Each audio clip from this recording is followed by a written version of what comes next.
Dans l'actualité ce mardi, l'ouverture officielle des assemblées annuelles de la BAD, rencontre sur fond de célébration du 50e anniversaire de l'institution bancaire panafricaine ouverte par le chef de l'État ivoirien, Alassane Ouattara, en présence de bien d'autres chefs d'État et de gouvernement. Les examens scolaires à grand tirage ont démarré ce mardi avec les épreuves écrites du certificat d'études primaires et élémentaires CEPE et de l'entrée en 6e. Ces examens enregistrent 419 591 candidats sur l'ensemble du territoire national.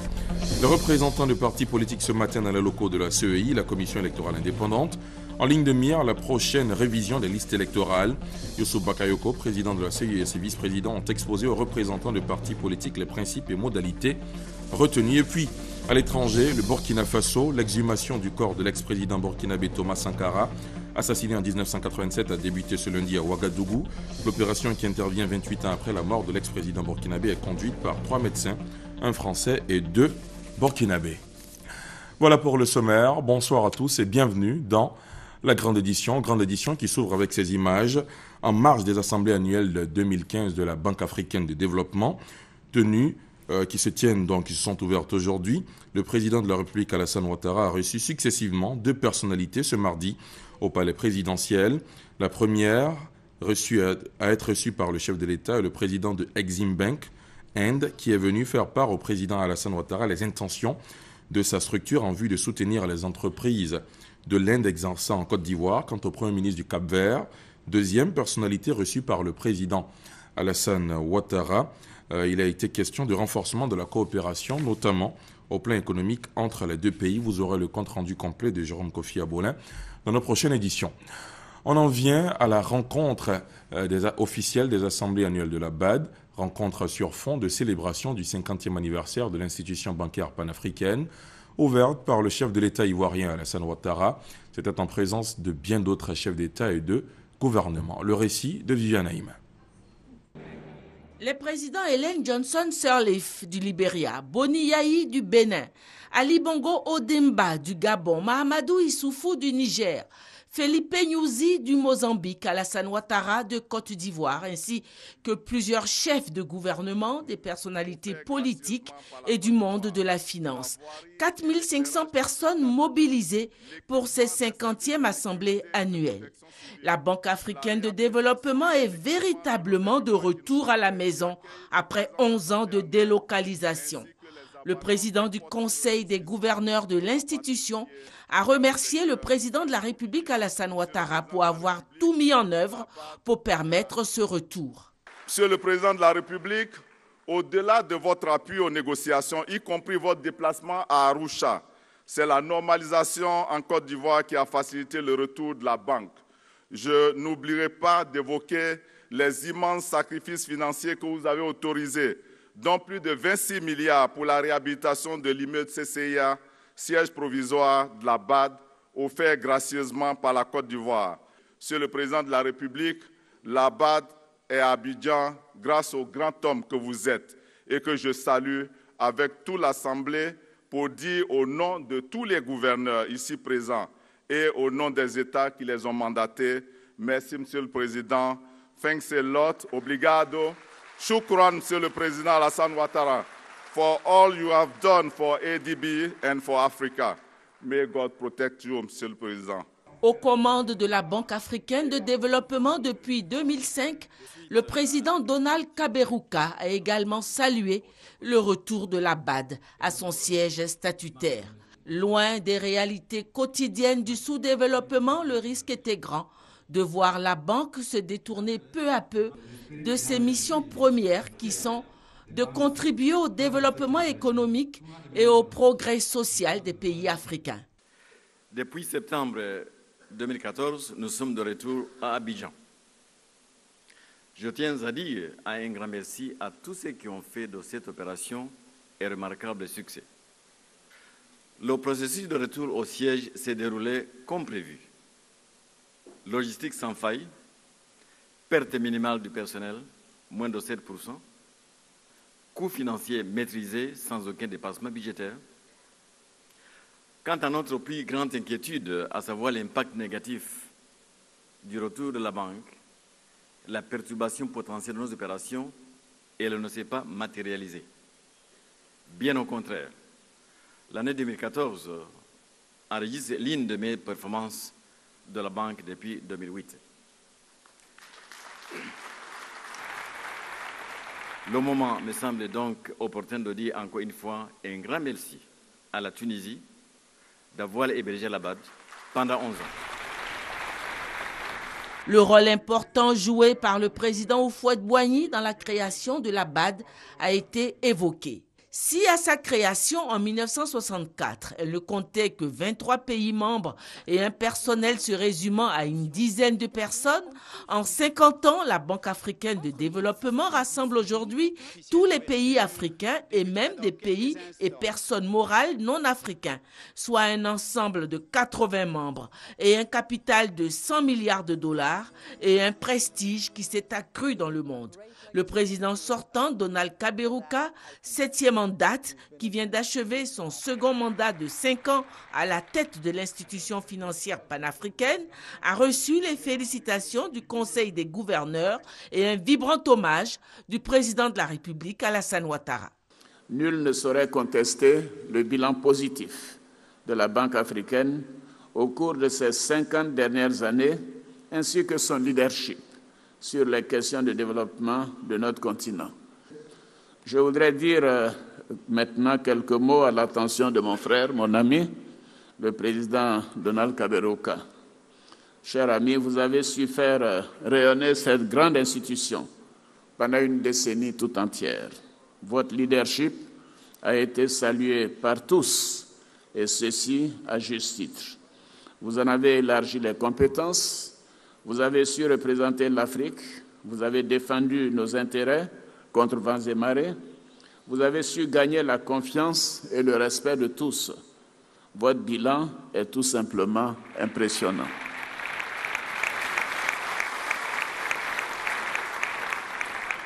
Permettez-moi de le dire publiquement, cher Donald, cher ami, nous vous remercions et nous vous félicitons pour tout ce que vous avez fait pour l'Afrique. Nous ne vous oublierons jamais, jamais, jamais, jamais. Alors c'est pourquoi je propose que nous donnions ici une standing ovation à la Banque africaine de développement, à son conseil d'administration, à sa direction, à tout son staff et à tous ses anciens présidents.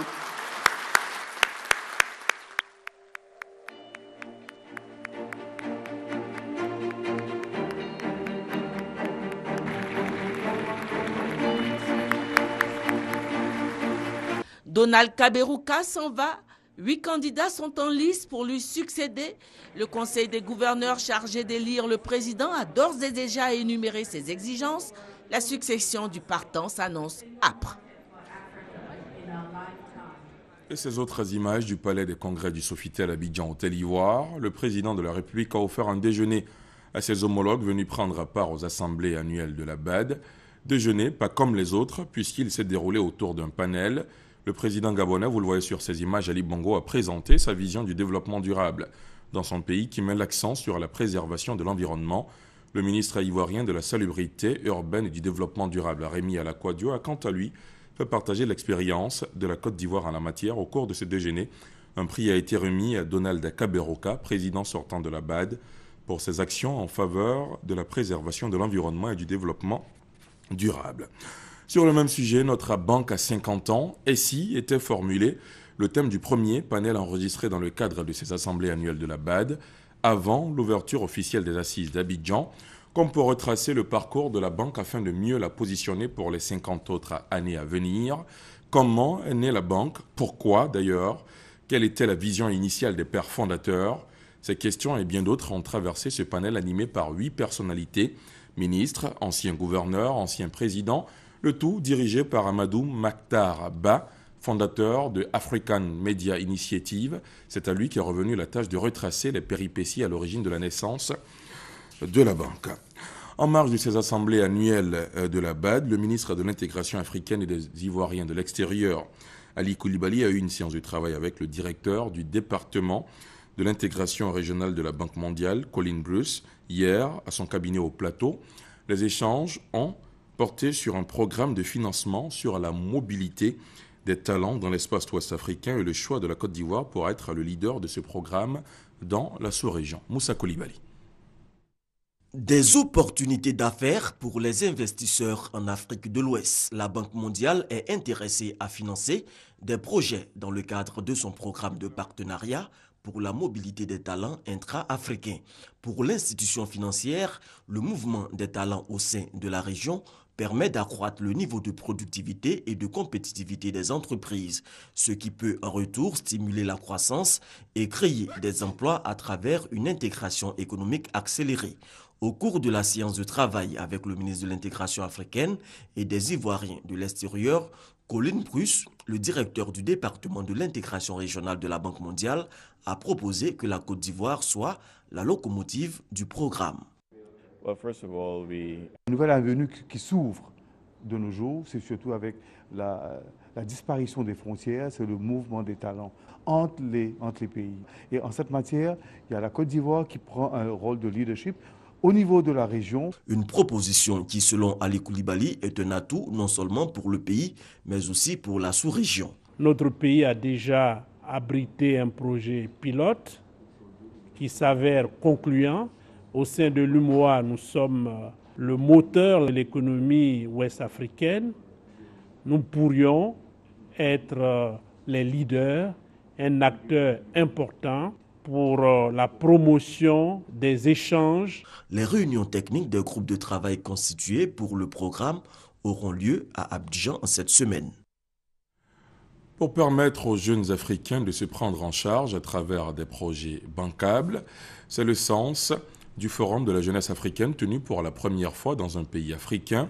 Débuté vendredi, la cérémonie de clôture de ce forum a eu lieu hier à l'université Félix Houphouët-Boigny de Cocody en présence du représentant de la Banque mondiale en Côte d'Ivoire et du ministre malien en charge de la formation professionnelle de la jeunesse. Une quarantaine de pays africains, francophones et anglophones ont pris part à la rencontre. Koné Pargassoro. Travaux en atelier, échanges, présentation de projets.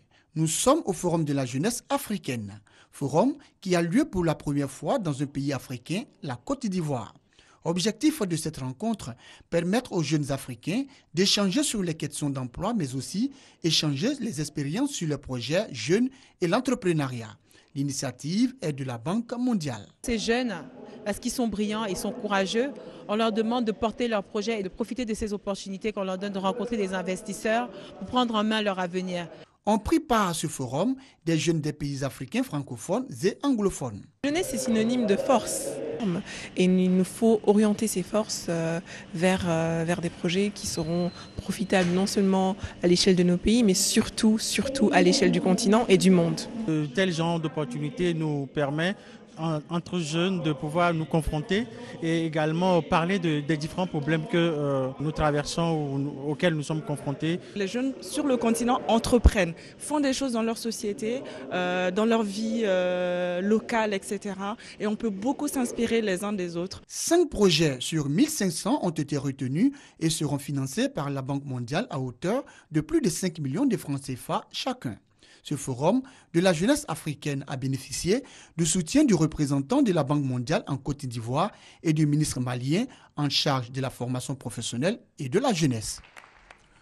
Deuxième grand titre de ce 20h, les examens scolaires à grand tirage ont démarré ce mardi avec les épreuves écrites du certificat d'études primaires et élémentaires CEPE et de l'entrée en 6e.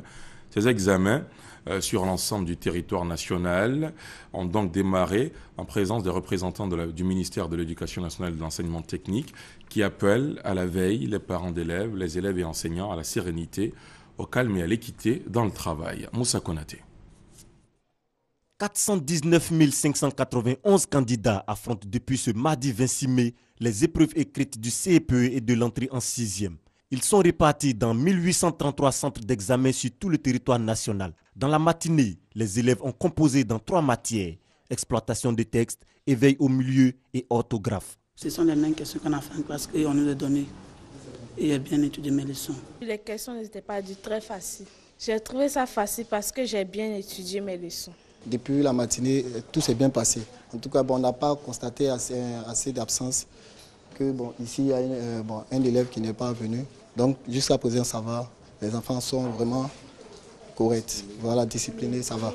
L'après-midi consacré à la dernière épreuve mathématique, une matière que certains candidats affirment bien maîtriser. En mathématiques, je peux avoir une très bonne note parce que passer en mathématiques, je suis très fort. Pour ce qui est maintenant une tradition, la ministre de l'Éducation nationale et de l'enseignement technique s'est rendue dans des centres d'examen de la commune de Bingerville. Objectif, se rendre compte du bon déroulement des épreuves. Nous sommes à un moment très important de notre calendrier scolaire. C'est le moment des évaluations. Pour nous, la période des examens, c'est une période d'évaluation aussi bien pour les élèves que pour les enseignants. Tout se déroule très bien partout, dans tous les centres de Côte d'Ivoire. Les épreuves écrites du CEPE et de l'entrée en 6e marquent le départ des examens à grand tirage session 2015. Rendez-vous est pris le 6 juin prochain pour la proclamation des résultats. Ensuite, ce sera le tour des écrits du BEPC du 8 au 12 juin 2015. Dans l'actualité politique, les représentants de partis politiques étaient ce matin dans les locaux de la CEI, la Commission électorale indépendante, en ligne de mire la prochaine révision des listes électorales. Youssouf Bakayoko, président de la CEI, et ses vice-présidents ont exposé aux représentants de partis politiques les principes et modalités retenus. Christelle Menard. Comment va être organisée la révision des listes électorales? Qui pourra se faire enrôler et comment? La vingtaine de représentants des principaux partis politiques présents dans les locaux de la Commission électorale indépendante ont été entretenus 3 heures durant sur les préparatifs et les dispositions prises quant à la prochaine révision des listes électorales. Les requérants qui ne sont pas sur la liste de 2010. Évidemment, il y a une condition de base. Il faut avoir l'âge requis. Nous allons publier ce que nous allons appeler, après ce premier enregistrement, la liste provisoire. Pour écouter ou recevoir ou passer par la voie du contentieux. Après, nous aurons la liste définitive, qui va être aussi rendue publique. Nous nous attendons à ce que les partis politiques s'adressent à leurs militants et les invitent à venir nombreux se faire enrôler. PDCI, RDR, MFA, FPI, UDPCI et les autres partis politiques présents n'ont pas manqué en retour de manifester leurs attentes. Elles ont majoritairement porté sur la nature des documents d'identité à présenter pour se faire enrôler. Les 2 types de documents retenus pour pouvoir figurer sur les listes électorales sont la carte nationale d'identité ou le certificat de nationalité. Nous estimons que la délivrance des cartes nationales d'identité ne permet pas à tous les citoyens de s'inscrire sur la liste.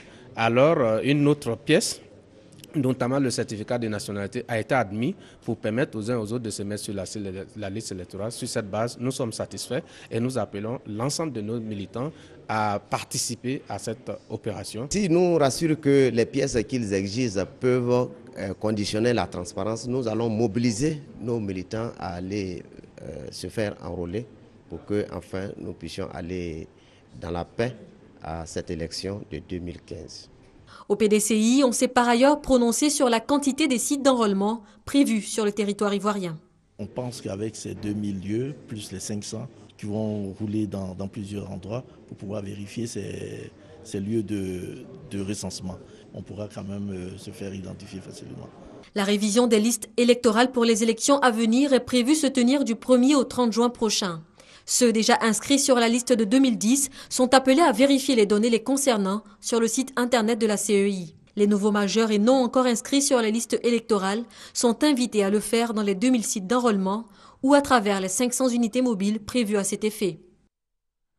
À l'occasion du passage du président de la République à Gbeleban lors de la visite d'État qu'il a effectuée dans le district du Denguélé, une de nos équipes a pu se rendre compte de la présence d'un service mobile d'eau potable installé par le truchement de l'ONEP, l'Office national de l'eau potable. Le service a la particularité de transformer les sources d'eau existantes des environs en de l'eau propre à la consommation, et ce pour étancher la soif d'un grand nombre de personnes pour un rendez-vous de grande mobilisation. Thomas Guessambi.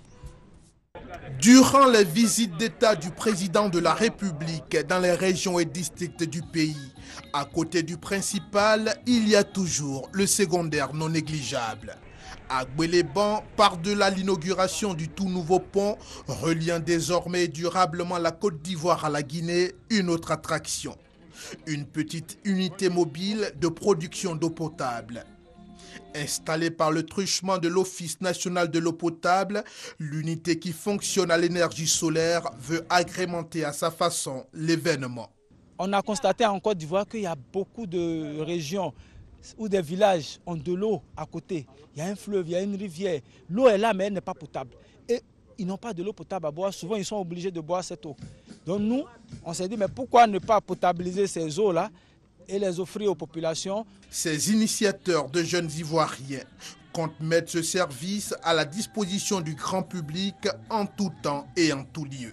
Par exemple, quand il y a des cas d'urgence, de maladies, des épidémies, des déplacements de population pour telle ou telle autre raison, on peut leur fournir de l'eau potable grâce à cet outil. Pour l'heure, le système appelé Aquadrop, ce sont 12 000 litres d'eau potable jour pour faire boire 2400 personnes par jour. Toujours dans le Denguélé, le département de Séguélon a abrité le dernier meeting du séjour du président de la République, vous le savez. Ce sont des populations mobilisées et enthousiastes qui ont exprimé à Alassane Ouattara leur attachement et leur reconnaissance, surtout que Séguélon a énormément bénéficié d'infrastructures socio-économiques. À Séguélon, tout le monde parle de la visite de l'espoir. Eugène Atoubé. La rue principale de Séguélon, 1 heure après le meeting du président de la République ce samedi 23 mai. Le temps d'une visite d'État, Séguélon aura inscrit son nom dans les annales de l'histoire de la République de Côte d'Ivoire. Ce département a bénéficié de nombreux acquis en termes de progrès et de développement grâce à un investissement du programme présidentiel d'urgence dans les domaines eau, santé, éducation, électricité et infrastructures routières. Montant total, 2 milliards de francs CFA. C'est un sentiment de fierté vraiment qui nous anime, nous les fils et filles du département de Séguélon. Il y a un peu de problème quant à l'union entre les fils et filles du département de Séguélon, mais avec le passage du chef de l'État et avec le processus de réconciliation qui est entamé aussi, j'espère que nos cadres vont s'entendre et poursuivre l'œuvre de développement du tout nouveau département de Séguélon. Séguélon présente un bien nouveau visage aujourd'hui et les signes de sa transformation sont bien visibles, comme les autres départements de la région du Denguélé du reste. Mais là, s'arrête la comparaison. Séguélon vit dans le silence sa singularité, à la manière du Kalao. Ici, on rappelle à l'envi que Séguélon est avant tout un ensemble de 5 tribus formant le canton Naolo, appartenant au grand groupe Sénofo. On appelle les autochtones de Séguélon les Bateaux.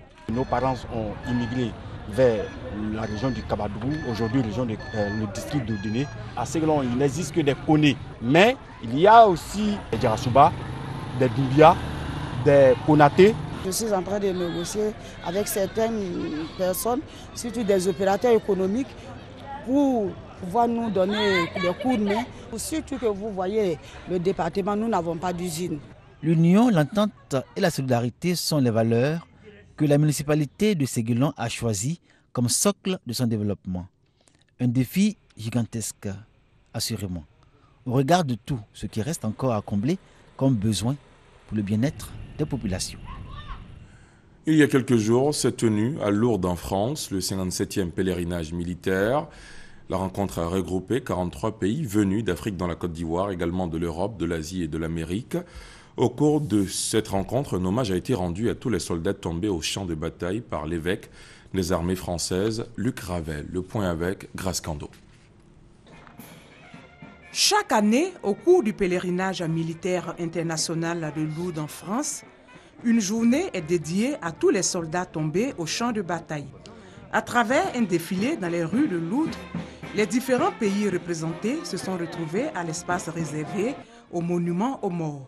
En présence des autorités politiques, administratives, religieuses et militaires, hommage a été rendu à tous les militaires morts au combat. La guerre naît dans l'esprit des hommes, mais généralement c'est les militaires qui sont au front, qui mènent le combat. Alors quand le combat est fini, vous avez vu partout, il y a le monument aux morts dédié aux grandes guerres 14-18, 39-45, et voire même d'autres monuments pour d'autres batailles. Alors s'il y a l'opportunité, l'occasion de nous retrouver, il est de bon ton, de bonne loi que nous nous souvenons de nos frères d'armes tombés au combat. On veut marquer que la paix est possible et que cette fraternité que nous vivons ici à Lourdes, elle est possible de vivre, même s'il y a des heures difficiles. Il nous faut marquer des montants de paix ou des temps de réconciliation. Et à Lourdes ici, c'est vraiment depuis 57 ans, c'est vraiment le lieu où on retrouve la paix, où on marque que la paix est possible dans notre monde. Dans le cadre du renforcement des liens de coopération entre militaires, l'évêque aux armées françaises, Luc Ravel, et les autorités militaires ayant pris part au 57e pèlerinage militaire international de Lourdes ont eu une rencontre privée. À l'étranger, le Burkina Faso, l'exhumation du corps de l'ex-président burkinabé Thomas Sankara, assassiné en 1987, a débuté ce lundi à Ouagadougou. L'opération, qui intervient 28 ans après la mort de l'ex-président burkinabé, est conduite par 3 médecins, un Français et 2 Burkinabés. Sylvie Touré. Impossible pour cette foule de curieux de pénétrer le cimetière. Un détachement de gendarmes en interdit l'accès. Colère et impatience s'entremêlent. Nous sommes là ce matin pour assister à l'événement historique. Voilà, mais malheureusement, nous avons été empêchés par la gendarmerie nationale. Voilà, il faut comprendre que la presse même n'est pas rentrée. Pourquoi? On n'est pas d'accord. La presse n'est pas rentrée, le peuple n'est pas rentré. Qui est témoin de l'histoire? Qui va nous relater les faits? Les faits, c'est l'exhumation du corps de Thomas Sankara et de ses 12 compagnons assassinés en octobre 1987. C'est que pour beaucoup, des doutes planent sur ce qui est présenté comme étant la tombe du père de la révolution burkinabé. Seuls des tests d'ADN effectués sur les restes du corps pourront l'attester ou l'infirmer. Je pense d'abord qu'à partir du moment où on a trouvé des restes, ça permettra sans doute d'identifier les personnes éventuellement qui s'y trouvent. Et au-delà, on espère qu'au-delà de l'identification des personnes, qu'on pourra donc retrouver des objets qui pourront déterminer les causes réelles de la mort. Et ces objets-là devraient pouvoir permettre de remonter éventuellement vers les auteurs. Restées muettes pendant 28 ans, les tombes parleront-elles enfin comme le font les boîtes noires d'un avion après un crash? C'est en tout cas ce qu'espèrent les Burkinabés pour faire la lumière sur le mystère de la mort du capitaine Thomas Sankara. Au Nigeria, au moins 23 personnes ont été tuées dans le centre du pays. Annonce faite ce mardi par la police qui suspecte des nomades peuls en conflit de longue date avec des communautés agricoles de cette région troublée. La France a suspendu sa coopération sécuritaire avec le Burundi. On l'a appris également aujourd'hui de sources diplomatiques françaises à Bujumbura. La France a gelé sa coopération sécuritaire dans les domaines de la police et de la défense, a indiqué cette source, alors que le pays connaît depuis un mois un vaste mouvement de contestation populaire contre le président Pierre Nkurunziza. Côté armée, cette suspension concerne les formations de militaires participant aux missions de maintien de paix à l'extérieur du Burundi, des missions très lucratives, vitales pour l'armée, et celles d'autres unités spécialisées, mais le gel porte aussi sur des formations techniques de la police. Retour à l'actualité nationale avec cette information en bref. La reprise du dialogue entre le pouvoir et l'opposition. Ce mardi, le Premier ministre Aoussou Kwadio-Jano, ministre d'État, ministre du dialogue politique, et le ministre Paul Kofi Kofi étaient ce soir même face aux chefs, aux représentants des partis politiques de l'opposition. Ils ont parlé, entre autres, de la tenue de la prochaine présidentielle dans la paix et la sécurité. Les détails avec notre reporter Hamza Diaby dans nos éditions de demain. On termine avec ces images de l'ouverture officielle des assemblées annuelles de la BAD, ici à Abidjan, au Sofitel Abidjan Hôtel Ivoire. Rencontre sur fond de célébration du 50e anniversaire de l'institution bancaire panafricaine ouverte par le chef de l'État ivoirien Alassane Ouattara en présence de bien d'autres chefs d'État et de gouvernement. Dans ce journal, vous avez pu suivre le récit de Viviane Haïm. Pour terminer, je rappelle que la conférence de presse du président de la République à la fin de sa visite d'État dans le district du Denguélé vous sera proposée après ce journal. Journal qui prend fin ici. Merci de l'avoir suivi. Excellente soirée sur la chaîne qui rassemble. À très vite. Bonsoir.